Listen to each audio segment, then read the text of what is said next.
Wahyu Astabrata. Kali ini mengetengahkan episode ke-12 dengan judul Waring Maya.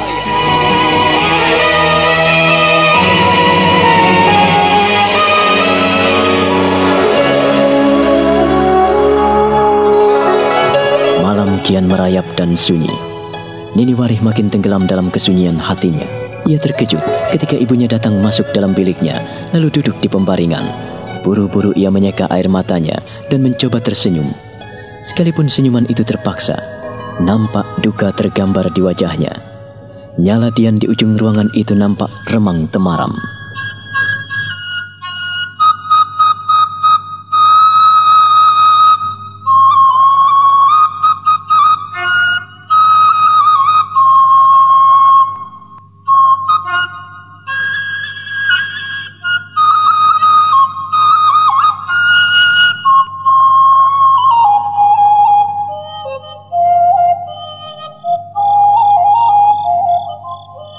Kau belum tidur, Nduk? Belum, Nek. Sudah larut malam. Mengapa kau tidak juga tidur? Entah mengapa, Nek, aku belum mengantuk. Mengapa Simbok belum tidur? Tak apa-apa. Apa yang dibicarakan Simbok dengan Papa? Saya dengar Simbok bicara bisik-bisik dengan Papa. Tidak bicara apa-apa. Namanya saja orang tua, Nduk. Melihat kamu gelisah, melihat kamu tidak tenang, makan kurang, tidur juga tak pernah nyenyak. Siapa yang tidak ikut susah? Saya dengar menyinggung-nyinggung prihatin. Ada apa dengan prihatin? Kau seperti tidak mengenal bapakmu, Nduk. Setiap persoalan dan permasalahan yang dihadapi orang-orang di sekelilingnya, mau tidak mau jadi persoalan hidupnya. Ia merasa bertanggung jawab atas anakmu, karena ia sebagai bapak sekaligus kakeknya. Untung ada bapakmu. Kalau tidak, tentu kau juga akan semakin berat menanggung penderitaan sendiri. Terima kasih atas perhatian Bapak dan Simbok. Aku tak bisa membalas apa-apa pada Simbok dan Bapak. Selama ini, Bapak dan Simbok mencurahkan segala-galanya untuk Nini. Kalau tidak untukmu, untuk siapa lagi, Nduk? Inilah repotnya. Bila sama-sama memiliki anak tunggal, Warih juga anak sematawayang. Kamu anak kami sematawayang, jadinya ya tarik-tarikan. Dan sekarang masing-masing melepas lagi. Maafkan saya, Mbok. Maafkan anakmu. Tak ada yang perlu dimaafkan. Kau tidak salah, Nini. Biarlah kehidupanmu mengikuti garis nasib. Kalau garis nasib sudah ditentukan seperti ini, kita tak bisa menolaknya. Kita harus bisa nerimo. Mbok. Ya, ada apa? Mengapa anakmu selalu akrab dengan beban dan penderitaan, Mbok? Jangan bilang begitu. Kita sudah hidup nyenyak, tenang, aman, kenyang. Mbok jangan berkaca pada bayang-bayang hidup. Tapi lihatlah kenyataan dalam hidup ini, Nduk. Perhatikanlah saudara-saudaramu yang masih kelaparan, kedinginan dan kepanasan. Saudara-saudaramu yang terlantar itu tak memiliki tempat tinggal untuk berteduh. Kita ini lebih tentram. Kau tidak sadar hal itu, Nduk? Aku mengerti, Mbok. Aku mengerti, Mbok. Tetapi andaikan Simbok ingin merasakan bagaimana hati dan pikiranku menghadapi kenyataan ini. Kalau Simbok tidak ikut merasakan bagaimana perasaanmu saat ini, kau luput, Nduk. Kalau Simbok tidak mengerti dirimu, tentu saja Simbok akan membiarkanmu. Catat itu baik-baik. Simbok ini peduli padamu, Nduk. Simbok memperhatikan dan Simbok mengasihimu. Penderitaanmu adalah penderitaan Simbok juga. Bebanmu adalah beban Simbok juga. Nini. Mbok. Kau harus sadar, Nduk. Iya, Mbok. Kau harus mengerti akan hidup ini. Mbok, aku telah lama mencoba memahami dan mengerti hakikat hidup ini. Ngerti.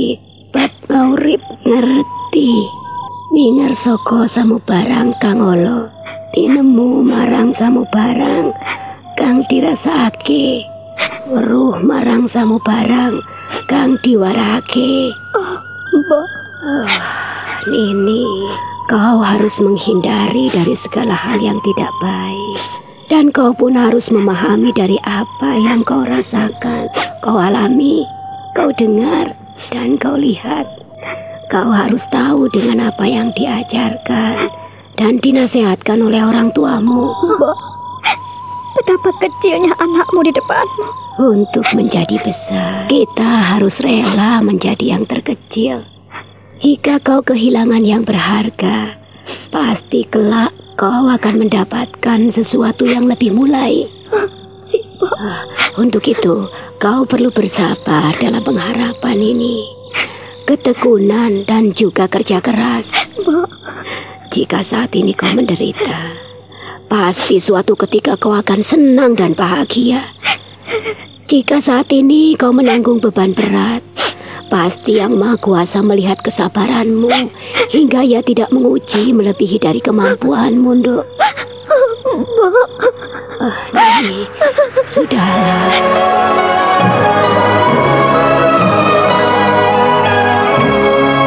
Nini Warih tidak tahan lagi untuk berkelayut dalam kepedihan. Ia lalu memeluk ibunya dengan derai air mata. Nyai Pradah pun tak tahan melihat penderitaan anak perempuannya. Sementara itu, di tempat lain, di mana Dewi Kesuma sedang duduk termenung di istana perayangan, di istana Nan Elok, Dewi Kesuma memperhatikan buah hatinya, Risang Kusumo, yang mulai tumbuh sehat dan segar. Kalau ngomong anakmu, kau jangan melamun seperti itu, Kesuma. Kanjeng Ibu, Kesuma tidak melamun.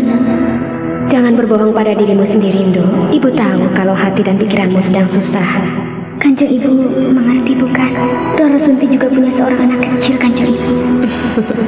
Setiap perempuan dikodratkan untuk beranak dan melahirkan keturunannya, Nduk. Itulah kodrat sebagai perempuan, anakku. Roro Sunti tidak jauh berbeda dengan dirimu sendiri. Hanya saja ia tinggal di alam manusia. Dan kau bisa tinggal di alam perayangan. Dan juga bisa tinggal di alam manusia. Masing-masing memiliki tempat dan kedudukannya sendiri. Tetapi hakikat dan kodrat kita sebagai perempuan tidak boleh kita pungkiri. Kakang Sukmo akan selalu bersamanya, Kanjeng Ibu. Anakku, kalau Roro Sunti tidak ada bersama dengan Aji Sukmo suamimu, maka kau tidak bisa bersamanya selama-lamanya. Lain halnya jika Roro Sunti menjadi istri Aji Sukmo. Maka dengan demikian, kau selalu ada di tengah mereka. Roro Sunti hanyalah alat, hanyalah boneka. Kaulah sebetulnya yang diam di dalam tubuhnya. Justru itulah yang menjadi beban pikiranku, Ibu. Sudahlah, semuanya telah terjadi, Nduk. Kau jangan menyesali dengan apa yang telah menjadi keputusanmu. Biarlah semua rencana berjalan seperti semula. Jati ning diri dumunung ing lati. Kesuma mengerti, Kanjeng Ibu. Kesuma akan memegang janji dan kata-kata Kesuma. Untuk itu kau tidak boleh bersedih lagi, Nduk. Tenanglah, biarlah ibumu yang merawat Risang Kusumo di sini. Kesuma selalu merepotkan Ibu. Itulah perlunya orang tua, Nduk. Ibumu masih bersedia dan masih sanggup. Jika hanya membesarkan cucu ibumu, Risang Kusumo adalah anak yang baik.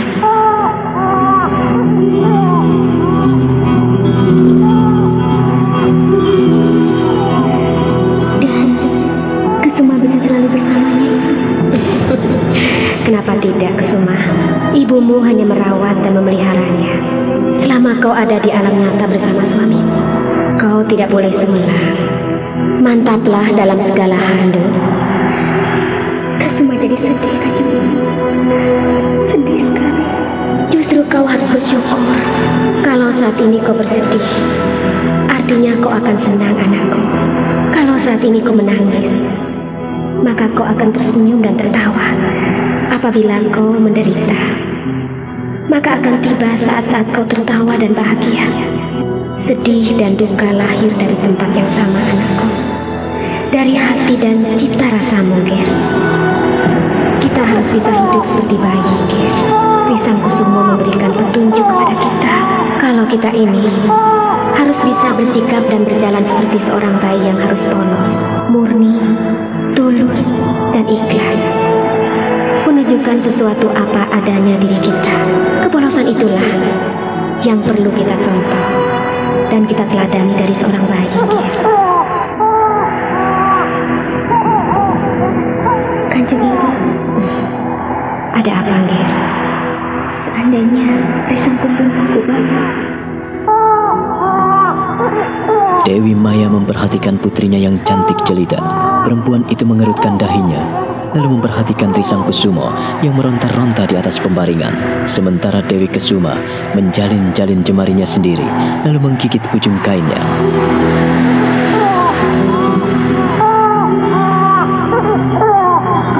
Anakku, Risang Kusumo, dapatkah ibumu setulus dan semurni dirimu, Ger? Untuk mendapat perkenan yang Maha Kuasa, manusia dituntut agar memiliki kemurnian dan ketulusan seperti seorang bayi. Kau tahu, Ger? Kanjeng Ibu, seorang bayi hanya bisa menangis dan merengek. Jika lapar, jika ngomong, atau jika digigit serangga, dia akan menangis dan hanya menangis. Iya, itulah kelebihan dan kekurangan seorang bayi, anakku. Kalau kita bisa menyampaikan sesuatu dengan tulus dan murni, alangkah bahagianya insan yang ada di Mayapada ini, Ger. Kapankah hal itu bisa tercapai, Kanjeng Ibu? Tidak mungkin. Jelas itu hanya sebuah impian panjang. Manusia di Mayapada akan tetap bertarung dan ingin saling menjatuhkan. Untuk itulah ibumu bilang, andaikan setiap orang berhati seperti bayi, maka di dunia ini akan muncullah suasana damai dan tentram. Tidak akan pernah terjadi malapetaka karena sifat iri dengki manusia. Menurut Kanjeng Ibu, apakah Kesuma juga iri hati? Mengapa kau bilang seperti itu, anakku? Mengapa kau bertanya seperti itu pada ibumu? Kanjeng Ibu seperti tidak tahu. Kanjeng Ibu, setelah Roro Sunti berada dalam pelukan Kakang Sukmo, bukankah dengan demikian aku memperalat seseorang? Mengenai hal itu, masalahnya sudah lain, anakku. Kau jangan berpikir seperti itu. Tidak. Kau tidak iri hati, tetapi sebaliknya, kau ingin menyelaraskan dua dunia untuk mendapatkan suatu kenyamanan di antara kalian. Dengan demikian, apakah Roro Sunti akan nyaman, Kanjeng Ibu? Tidakkah ia akan menderita sepanjang hidupnya karena tidak menyadari kalau aku ada di dalam hidupnya? Kau tidak boleh bilang seperti itu, Ger. Seseorang yang ingin menciptakan suasana damai disertai oleh maksud suci. Kau jangan menyamakan maksud jahat dengan maksud yang baik. Jangan, Ger. Maksudmu mulia, maksudmu baik, anakku. Hanya menurut Kanjeng Ibu, kan? Tidak, Ger. Bukan menurut ibumu, tapi menurut kenyataan. Tapi Kesuma terbeban, masih terbeban oleh pengorbanan Roro Sunti, Kanjeng Ibu.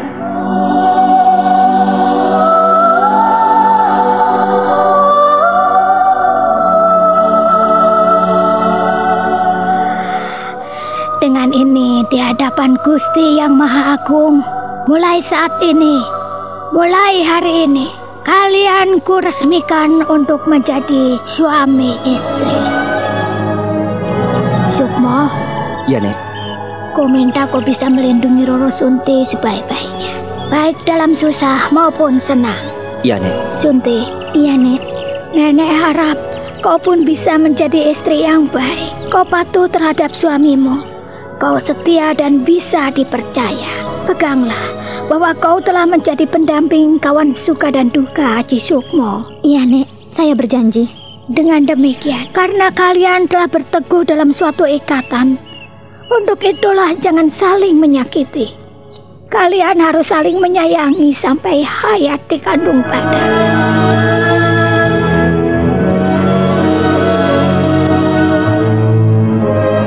Haji Sukmo dan Roro Sunti saling mengulurkan tangan. Mereka mengenakan cincin yang terbuat dari alang-alang. Keduanya tersenyum, lalu berpegangan erat sementara Nyai Sorok memberkatinya.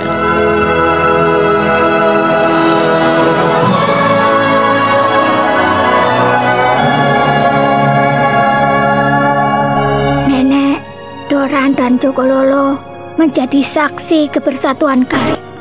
Untuk itu, kalian harus tetap memegang janji suci itu. Iya, Nek.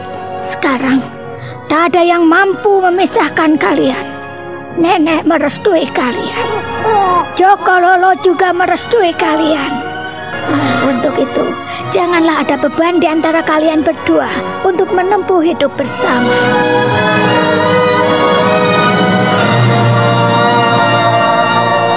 Kau telah siap, istriku? Iya, Kakang. Aku telah siap. Jokololo anakku. Kau telah siap, Nger? Kau menjadi anakku, Nger. Doran? Iya, Mo. Kau telah siap? Iya, Mo. Aku telah membuat kereta sederhana untuk Jokololo, Mo. Juga untuk Roro Sunti. Aku buatkan dari beberapa potong kayu jati untuk kereta tariknya, Mo. Terima kasih atas semua bantuanmu.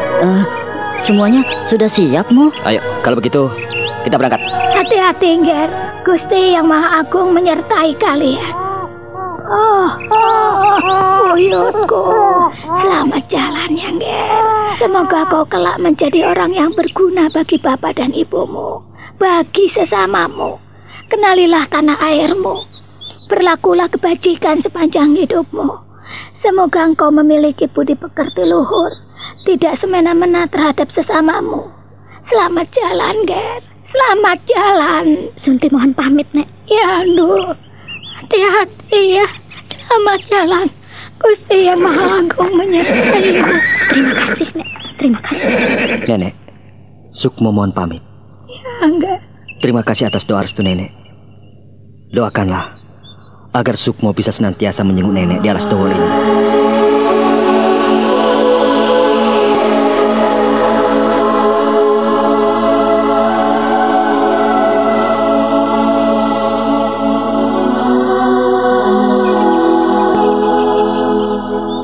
Sekali melangkah, janganlah ragu-ragu lagi. Kau jagalah Jokololo dan Sunti sebaik-baiknya. Iya, Nek. Hati-hati, Nger. Selamat jalan. Nek, Doran, mohon pamit ya, Nek ya. Hati-hati, Doran. Jaga keponakanmu ya. Iya, Nek. Sudah kusiapkan kereta tarik, Nek. Doran, pergi dulu ya, Nek ya. Iya. Sampai ketemu lagi, Nek. Ya, hati-hati. Selamat jalan. Jaga mereka. Temani mereka. Iya, Nek. Iya. Jika ada waktu, tengoklah nenekmu ini. Iya, Nek. Semoga kau berhasil, anak-anakku.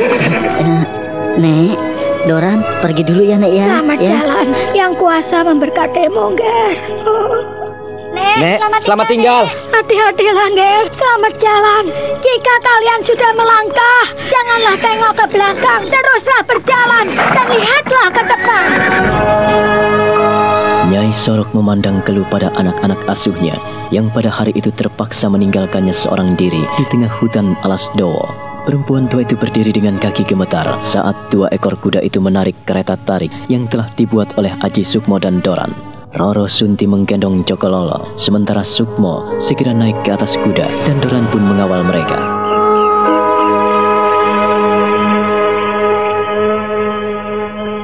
Selamat jalan, cucu-cucuku. Selamat jalan, Ger. Kiranya kasih karunia Yang Maha Kuasa senantiasa menyertai kalian. Semoga kalian kelak menjadi orang-orang yang berguna bagi sesama.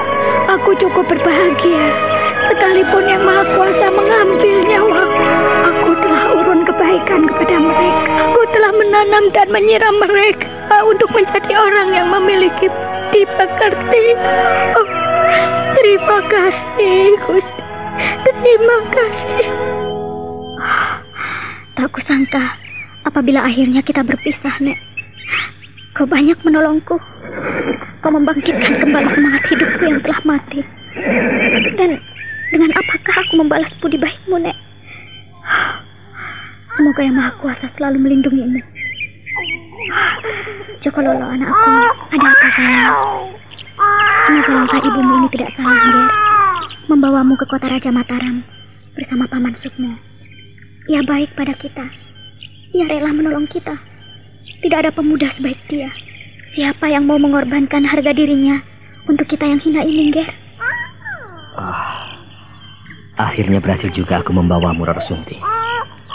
Aku berjanji di dalam hati untuk membahagiakan kalian.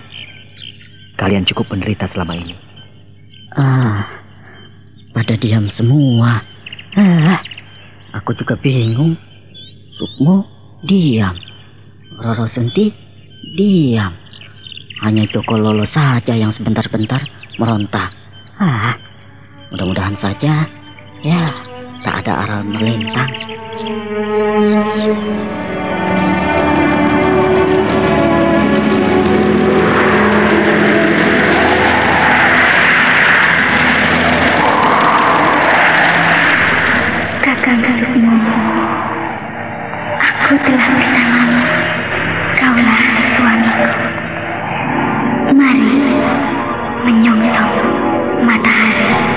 Kusuma. Iya, kata-kata sandingmu hingga kini belum mengerti apa makna dari ucapan-ucapan. Aku belum tahu sebetulnya. Suatu ketika, kau akan mengerti. Kau akan tahu apa sebetulnya yang terjadi dalam hidupmu. Namun tidak sekarang, Aji Sukmo. Tidak sekarang. Nanti, suatu ketika, kau akan tahu. Kau simak semua rahasia di antara kita. Hitam, kenapa kau? Ada apa? Hei, hei, Hitam, ada apa? Hei, ada apa denganmu? Ada apa, Mo? Ada apa? Dora, nampaknya ada yang tidak beres. Biarlah, aku periksa tempat ini. Mo? Jaga Roro Sunti dan Jokololo sebaik-baiknya. Aku akan memeriksa keadaan sekeliling tempat ini. Dalam waktu sekejap, Aji Sukmo melompat meninggalkan Doran, Jokololo, Roro Sunti, dan kereta tarik. Ia pun lenyap di antara rimbunan pohon hutan di pinggiran hutan Alas Dowo.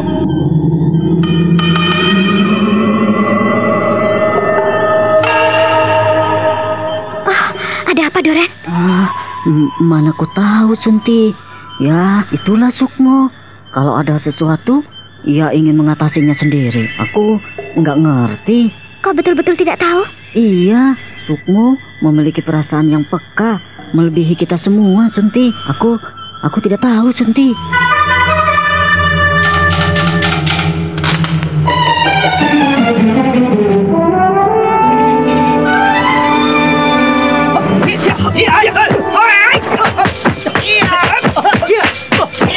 Mampuslah kau! Iya!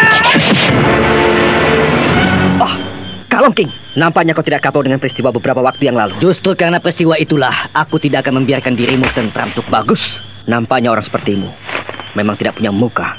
Dan aku akan tetap menghentikan langkahmu. Peringatan yang kuberikan pada Ki Serenggi nampaknya membutakan mata hatimu, Kalongking.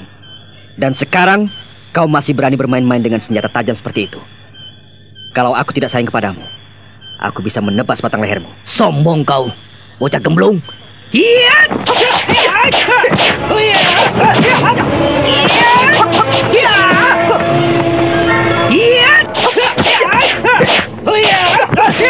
Dan perkelahian sengit pun tidak bisa terhindarkan lagi. Aji Sukmo berkali-kali menghindari tebasan pedang Kalongking yang amat dahsyat. Mereka tidak menghiraukan tempat di sekelilingnya. Beberapa batang pohon kecil terbabat dan ambruk oleh sabatan pedang Kalongking. Dan pada saat yang tepat, Aji Sukmo melontarkan tendangan mautnya.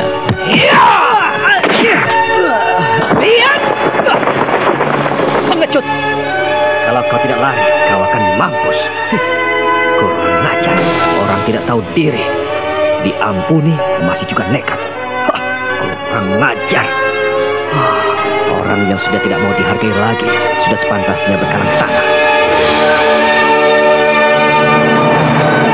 Aji Sukmo tersenyum getir melihat sebilah pedang milik Kalongking yang menancap di tanah sampai ujung gagangnya, memperhatikan tempat yang mosak masai akibat perkelahian sengit dengan penjahat itu. Setelah memperhatikan bayangan Kalongking yang lenyap menjauhinya, ia segera meninggalkan tempat itu dan kembali ke tempat Roro Sunti, Doran, dan Jokolola. Ada apa, Kakang? Tidak ada apa-apa, Roro Sunti. Kita lanjutkan perjalanan. Doran, kita lanjutkan perjalanan. Mo, ada apa, Mo? Kasih tahu dulu, Mo. Tidak ada apa-apa. Hanya seekor celeng. Babi hutan yang mengganggu perjalanan kita. Hingga kuda-kuda kita nampak binal. Ayo, sudahlah. Ayo, kita lanjutkan perjalanan. Sukmo, kau tidak mau berterus terang kepada aku, Mo. Kau selalu menyembunyikan sesuatu kepada aku. Sudahlah. Ayo, jangan rewel. Kita lanjutkan perjalanan. Hitam, pelan-pelan. Jangan binal ya. Copet. Aji Sukmo, Doran, Roro Sunti, dan Jokololo akhirnya pun melanjutkan perjalanan mereka meninggalkan Alas Dowo menuju ke kota Raja Mataram. Perjalanan yang jauh itu ditempuh dengan perlahan-lahan. Sesekali mereka berhenti di bawah kerindangan pohon.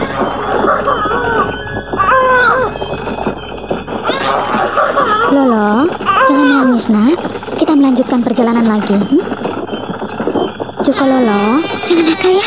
Kita melanjutkan perjalanan lagi kok malah menangis. Cip sayang. Oh, Jokololo haus. Ada apa, Sunti? Aku tidak tahu, Kakang. Ia tiba-tiba menangis saat kita melanjutkan perjalanan. Barangkali digigit semut. Periksa. Atau ngompol? Tidak, Kakang. Tidak mungkin. Popoknya masih kering. Atau biar ku gendong? Jangan repot-repot, Kakang. Biar ku urus sendiri. Kakang cukup mengurus kuda dan kereta ini. Kalau masih tetap menangis seperti ini, kau akan kerepotan, Sunti. Akan ku coba meredakan tangisnya, Kakang. Cep, sayang. Cep. Susuilah. Barangkali ia haus. Sini, Sunti. Biar ku gendong. Sini. Biar ku gendong. Ya. Ia pasti senang dengan Paman Bopeng. Iya. Jokololo, mengapa kau nakal seperti ini? Kita kan akan pergi ke Mataram. Jangan menangis, sayang. Cep. Inilah, sayang. Jokololo. Aku harus menolong Jokololo agar tidak menangis terus-menerus seperti ini. Barangkali inilah saatnya. Kesuma, aku mohon pertolonganmu.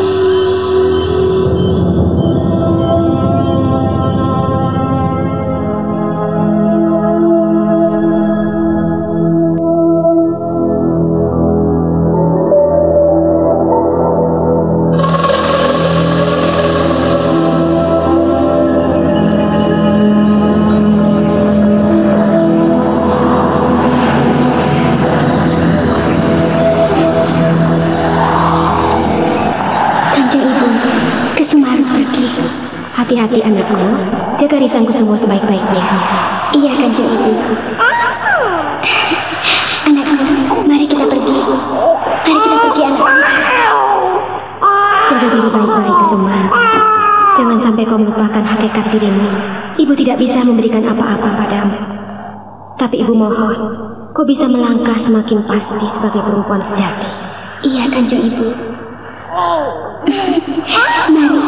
Mari anakku. Kanjeng Romo, Kesuma mohon doa restu Kanjeng Romo dan Kanjeng Ibu. Pergilah anakku. Sudah tiba waktunya kau melangkah. Karena Sukmo memanggilmu, maka kau harus segera datang. Mohon doa restu Kanjeng Romo. Jikalau kau kangen pada Kanjeng Ibu dan Ramamu, panggillah kami. Dan jangan khawatir, kami senantiasa menyertaimu. Terima kasih, Kanjeng Romo. Selamat tinggal. Selamat jalan, anakku. Dan ketika sampur jala sutra itu dikibaskan menyentuh bayi mungil yang ada di pangkuan Roro Sunti, sekonyong-konyong apabila bisa dilihat dengan mata telanjang, maka ada bayangan tipis, segumpal asap yang turun dari angkasa masuk ke dalam tubuh Roro Sunti, ke tubuh Jokolola. Dan pada saat itu pula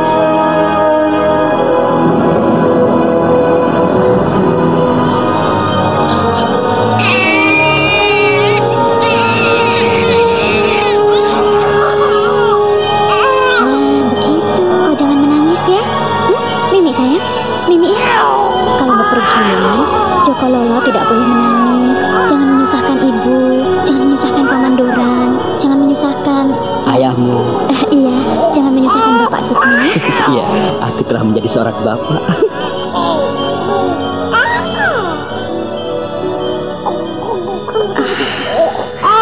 Mengapa kau tidak memanggil namamu, Sukmo? Aku telah berada dalam diri yang suci. Seharusnya kau memanggil namaku, karena kau telah menjawabku. Roro Sunti, mengapa kau diam? Tidak, Kakang. Aku senang bisa menenangkan Jokololo. Mungkin kita bisa melanjutkan perjalanan, Kakang. Haji Sukmo perlahan mencium Jokolola, lalu ia pun menuntun kuda hitam dan kuda coklat yang menarik pedati sederhana. Kereta berjalan perlahan di hela kuda hitam dan coklat. Angin semilir menyapu wajah mereka dan menggeraikan rambut Roro Sunti hingga melambai-lambai. Sementara itu, di tempat lain, Kalongking buru-buru menemui Kisrenggi yang sebelah kakinya lumpuh akibat benturan tenaga dalam yang dilontarkan kepada Haji Sukmo, tapi berbalik pada dirinya sendiri. Si kunyuk itu muncul lagi, Kakang, dan aku telah menghajarnya. Lalu kau kalah, begitu? Aku tidak kalah, Kakang, tetapi ia melarikan diri. Kakang, ada berita baik. Berita apa? Kalau kau datang hanya dengan melaporkan kegagalanmu, tak ada artinya, Kalongking. Kakang, kau tidak mau mendengarkan aku. Aku selalu mendengarkan laporanmu. Aku selalu mendengarkan pekerjaanmu yang gagal dan gagal melulu, Kalongking. Kakang, pada saat ini aku melihat anakmu. Apa Kalongking? Aku melihat Roro Sunti. Apa kau tidak salah lihat? Ha? Jangan mengibuliku. Jangan membuat aku sakit hati, Kalongking. Kakang, aku tidak bohong. Anakmu bersama dengan pemuda gemblung itu, juga dengan kawannya yang bopeng dan bego itu. Mengapa kau tidak menangkapnya? Bodoh amat kau ini. Itulah Kakang, aku sudah menghajarnya, tetapi aku seperti menghajar angin, pedangku pun hilang. Lalu di mana mereka sekarang? Aku tidak tahu Kakang, entah kemana mereka pergi. Tapi nampaknya mereka menuju ke kota Raja Mataram. Setidak-tidaknya, ya bocah gemblung itu kan ada di sana, dan anakmu dibawanya ke sana. Kujur. Kalau kakiku tidak lumpuh seperti ini, tentu saja aku bisa menyusulnya. Sekalipun kaki kananmu lumpuh, bukankah Kakang Serenggi bisa menggunakan tongkat? Tak semudah itu, goblok. Kita menghadapi banyak masalah. Kita harus coba untuk bisa memasuki kota Raja Mataram tanpa sepengetahuan mereka. Kau akan mengejarnya, Kakang? Cepat atau lambat, aku akan menyusul mereka. Ki Serenggi geram sekali. Ia mencengkram tongkat kayu yang dipergunakan untuk menopang kakinya selama ini. Kaki kanannya yang lumpuh tak bisa digerakkan sedikit pun. Matanya memerah, giginya gemeretak, dan ia benar-benar menyimpan dendam yang kian membara.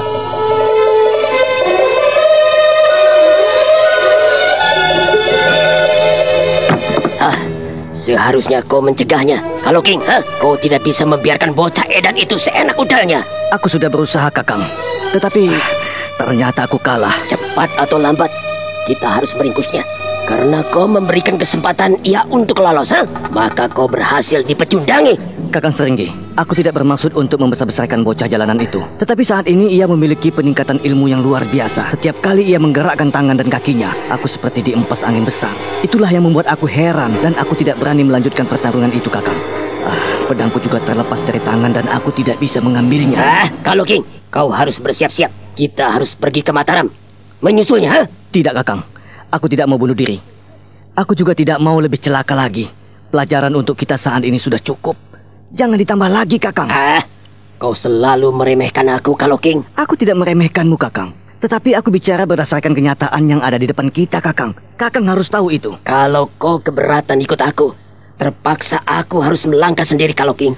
Kalau itu yang Kakang kehendaki, aku tidak bisa melarangmu dan aku tidak bisa merintangimu, Kakang. Ya, aku akan mengejar anak-anak itu, Tapi Kakang, jika kau mau sedikit mendengarkan pendapatku, janganlah kau mendekati anak itu. Kalau sampai kau berhadapan dengan Aji Sukmo, kau bisa celaka, Kakang. Aku tidak akan menentang Kalongking, tetapi aku akan mengambil anakku sendiri. Kau harus tahu itu. Artinya kau tidak mau mendengarkan aku lagi, Kakang. Maafkan aku, Kalongking. Untuk kali ini, aku ingin berjalan dan melangkah sendiri.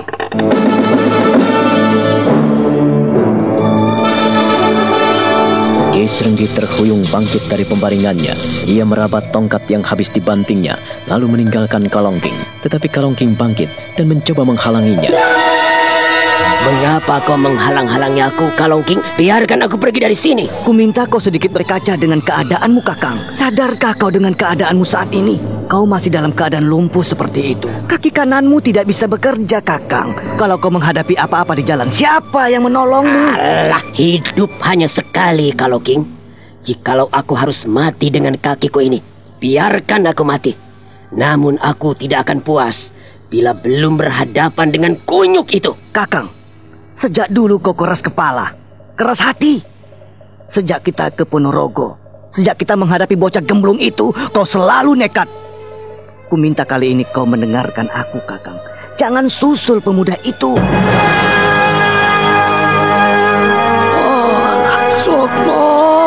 Sukmo. Walah, Nger. Anak siapa yang kau bawa pulang ini? Kenalkan, ini Roro Sunti dan anaknya, Joko Lolo. Dan ini adalah Linglung, Doran. Doran? Iya. Teman kecilmu rupanya. Iya, Kek. Iya. Aku adalah sahabat cucumu, Kek. Iya. Lalu, siapa dengan Roro Sunti dan anaknya ini? Roro Sunti adalah istriku, Kek. Dan Joko Lolo adalah buyutmu. Apa, Nger? Roro Sunti istrimu dan ini buyutku? Iya. Alah, Jagat Dewa Batara. Mengapa bisa seperti ini? Kau punya istri dan anak, tidak bilang-bilang pada kakek dan nenekmu. Walah, Nger. Dan dari mana? Mengapa istrimu kau naikkan kereta tarik seperti ini? Apakah tidak bisa membuat dokar? Maafkan aku, Kek. Sebab kami buru-buru. Buru-buru mau kemana? Saya mau kembali ke Mataram, Kek. Akan membawa buyut dan cucu mantumu. Kau tidak boleh mengajak anak kecil dengan kau tumpangkan kereta tarik yang dengan 2 batang kayu seperti ini. Kereta tarik ini ringkih dan tidak menjamin keselamatan anak dan istrimu. Kau ini bagaimana, Tomo? Sejak kecil, kau selalu badung dan bandel. Seenaknya sendiri. Walah, Nger. Maafkan aku, Kek. Ya, terpaksa sekali. Ya, aku minta kau istirahat sehari atau 2 hari di sini, Sukmo. Jangan buru-buru meninggalkan desa ini sebelum kakek mempersiapkan sebuah dokar untuk anak dan istrimu. Terima kasih, Kek. Tetapi kalau bisa, biarkanlah. Kami hanya singgah sebentar. Syukur kalau kakek bersedia mempersiapkan dokar itu sekarang. Apa, Nger? Kau mau pergi sekarang juga melanjutkan perjalananmu? Iya, Kek. Sebab Sukmo sudah cukup lama meninggalkan Mataram. Sukmo meninggalkan banyak tugas dan kewajiban di istana, Kek. Jadi saat ini pula saya harus buru-buru kembali ke istana. Jangan sampai saya disalahkan oleh Kanjeng Sinuwun. Weh. Jadi kau pergi dari Mataram pun tanpa pamit pada Kanjeng Sinuwun, tanpa pamit pada bapakmu, begitu? Terpaksa, Kek. Buru-buru sekali. Terpaksa. Walah, Nger Sukmo. Sejak kecil sampai dewasa seperti ini, tidak juga berubah kamu ini. Kapan belajar jadi dewasa, Nger? Kapan? Sedikitlah bertanggung jawab atas dirimu sendiri. Jangan sampai kau dilecehkan orang lain. Maafkan aku, Kek. Beginilah cucumu. Tetapi Sukmo pergi tanpa pamit tidak bermaksud tak bertanggung jawab atas semua ini, Kek. Tetapi memang keadaannya mendesak, Kek. Sudahlah. Sana, masuk. Nenekmu barangkali membuat minuman untuk kalian. Aku akan mempersiapkan dokar di belakang. Ya, biarlah si hitam yang menariknya. Sana, masuk. Ayo masuk. Haji Sukmo, Doran, Sunti dan Jokolola akhirnya masuk ke dalam bilik kakek Wulung. Mereka menikmati hidangan yang disajikan Nyai Wulung. Sementara kakek Wulung mempersiapkan dokar dari belakang rumahnya. Ia menata dokar untuk menggantikan kereta tarik yang telah dibuat oleh Doran, yang dipakai oleh mereka dari Alas Dowo ke Karanganyar. Sementara itu, Ki Warih mendapatkan banyak tamu dari kerabat istana Mataram. Yang datang di sana adalah Sultan Nyokrawati, Pangeran Mangkubumi, Eyang Mondoroko, dan para pembesar lainnya. Terima kasih atas kunjungan Kanjeng Sultan, Eyang Mondoroko, Eyang Mangkubumi, Paman Martoloyo dan semuanya. Salam dan hormat saya. Ada apa kiranya para yang mulia sudi singgah ke tempat hamba? Begini, Warih. Setelah kau kuangkat menjadi salah seorang narasandi, aku ingin kau lebih banyak melibatkan diri dengan urusan istana. Hasil operasi rahasia di Surabaya cukup berhasil. Aku melihat sendiri. Laporan dari orang-orang utama Mataram bisa dipertanggungjawabkan.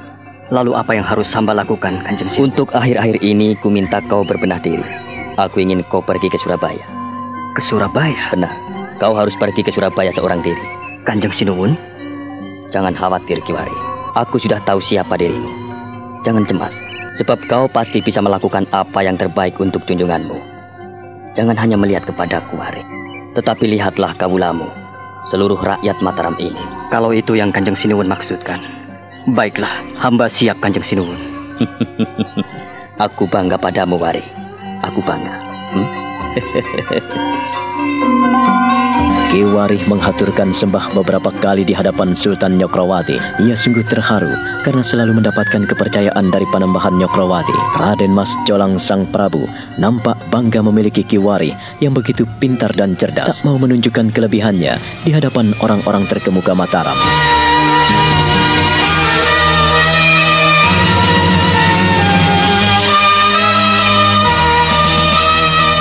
Nah, bagaimana kisah selanjutnya? Saudara pendengar, silakan menunggu seri berikutnya dalam serial Wahyu Astabrata ini. Sampai jumpa.